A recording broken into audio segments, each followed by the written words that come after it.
ప్రధాని మోదీ తీరుపై కాంగ్రెస్ సీనియర్ నేత కేంద్ర మాజీ మంత్రి చింతా మోహన్ తీవ్ర విమర్శలు చేశారు. ట్రంప్ చేతిలో మోదీ కీలుబొమ్మలా మారారని దుయ్యబట్టారు. ఒక్క ఫోన్ కాల్తో యుద్ధాన్ని ఆపటం పార్టీలు జీర్ణించుకోలేకపోతున్నారని అన్నారు.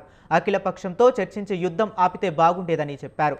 గతంలో ఇందిరాగాంధీ చేసిన విధంగా ఉంటుందని అనుకున్నామని చెప్పారు.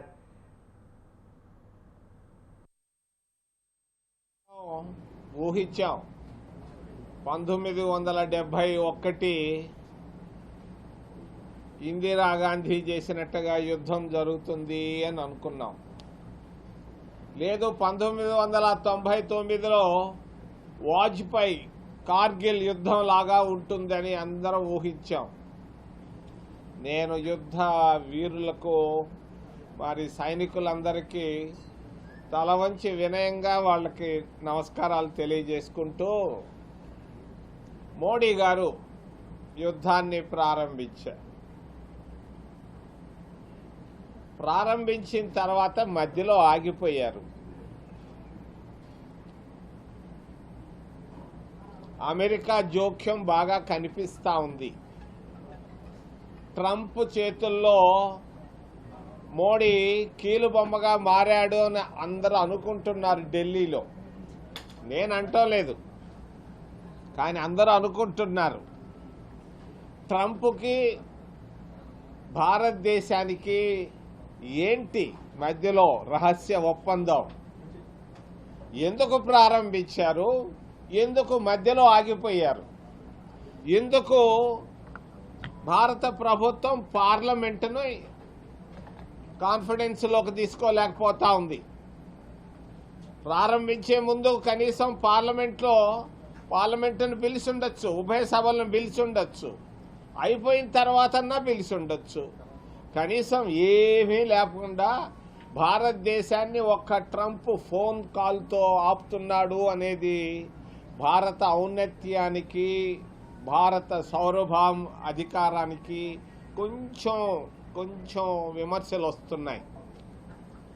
అందరం ఊహించాం 1971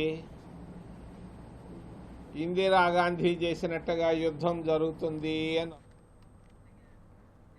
కేంద్ర విదేశాంగ శాఖ మంత్రి జైశంకర్ కీలక వ్యాఖ్యలు చేశారు. భారత్ పాక్ మధ్య సమస్యల పరిష్కారానికి థర్డ్ పార్టీ జోక్యం అవసరం లేదని తేల్చి చెప్పారు. భారత్ కేవలం పీఓకే, టెర్రరిజం గురించే మాట్లాడుతుందని అన్నారు. పాక్ ఉగ్రవాదులను భారత్కు అప్పగించాల్సిందేనని స్పష్టం చేశారు.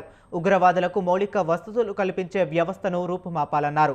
టెర్రర్ క్యాంపులను పాకిస్తాన్ మూసివేయాల్సిందేనని హెచ్చరించారు. ఉగ్రవాదాన్ని ఆపే వరకు సింధు నదీ జలాల ఒప్పందం రద్దు కొనసాగుతుందని తెలిపారు. ఇక పీఓకేపైనే భారత్ పాక్ మధ్య చర్చలు ఉంటాయని జైశంకర్ తేల్చి చెప్పారు.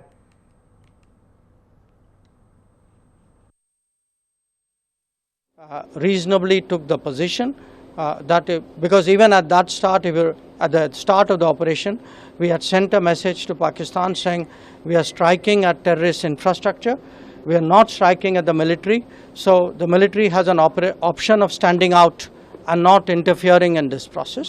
They chose not to take that good advice. Now, once they got hit as badly as they did on the morning of May 10th, and all of you have seen the today the satellite pictures which actually bring out very graphically how much damage we did. By the way, the satellite pictures also bring out how little damage they did. So these pictures I think will tell you what a hit they took, and the same people who are not willing to stand down on 7th May were willing to talk and stand down on the 10th of May. Jammu కాశ్మీర్లో భద్రతా దళాల ఉగ్రవేట జోరందుకుంది. ఉదయం త్రాల్లో జరిగిన ఓ ఎన్కౌంటర్లో drone చిత్రీకరించిన దృశ్యాలు ఇప్పుడు ఇంటర్నెట్లో వైరల్గా మారాయి. జైషే మొహమ్మద్ సంస్థకు చెందిన 3 ఉగ్రవాదులను దళాలు చుట్టుముట్టాయి. వారిలో ఒక ఉగ్రవాది నిర్మాణంలో ఉన్న కట్టడంలోకి బేస్మెంట్కు వెళ్లి దాక్కున్నాడు. దీంతో ఆయన ఆచూకీ కనుగొనేందుకు భద్రతా దళాలు డ్రోన్ కెమెరాను రంగంలోకి దించాయి. ఉగ్రవాది ఓ పిల్లర్ చాటున నక్కినట్లు దీనిలో స్పష్టంగా కనిపించింది. అనంతరం దళాలు అతడిని మట్టుబెట్టాయి.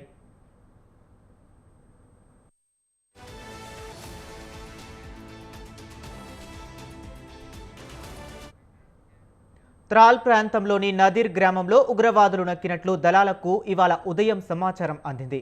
దీంతో ఆ ప్రాంతంలో నిర్బంధ తనిఖీలు చేపట్టింది. దీంతో హఠాత్తుగా ఉగ్రవాదుల కాల్పులు మొదలుపెట్టడంతో ఎన్కౌంటర్ మొదలైంది. కొన్ని గంటల పాటు హోరాహోరీగా కాల్పులు జరిగాయి. ఎట్టకేలకు 3 ఉగ్రవాదులను దళాలు హతమార్చాయి. వీరిని ఆసిఫ్ అహ్మద్ షేక్, ఆమిర్ నజీర్ వని, యావర్ అహ్మద్ భట్గా గుర్తించారు. వీరంతా జమ్మూ కాశ్మీర్లోని పుల్వామా ప్రాంతానికి చెందినవారే.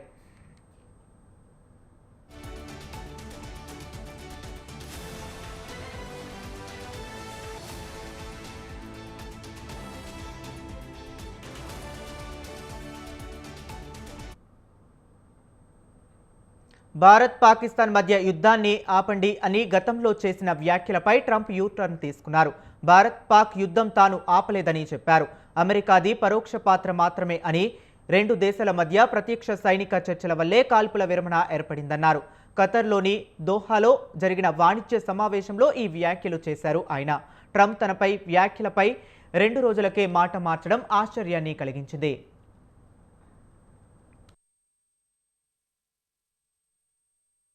Between Pakistan and India last week, which was getting more and more hostile, and all of a sudden you'll start seeing missiles of a different type, and we got it settled. I hope I don't walk out of here and 2 days later find out that it's not settled, but I think it is settled. And we talked to them about trade. Let's do trade instead of do war. And Pakistan was very happy with that, and India was very happy with that, and I think they're on the way. You know, they have been fighting for about 1,000 years, in all fairness. So I said, you know, I could settle that up. I can settle anything. Let me settle it up. Let's get them all together. How long have you been fighting? About 1,000 years. Oh, that's a lot. I'm not sure about that. I'm not sure about settling. That's a tough one. They've been fighting for a long time. But we got that settled. Boy, everybody was very happy, I'll tell you. That looked like it was really going to be escalating out of control. But with us today is the first. ఇవి bulletin updates. Keep watching స్వతంత్ర news.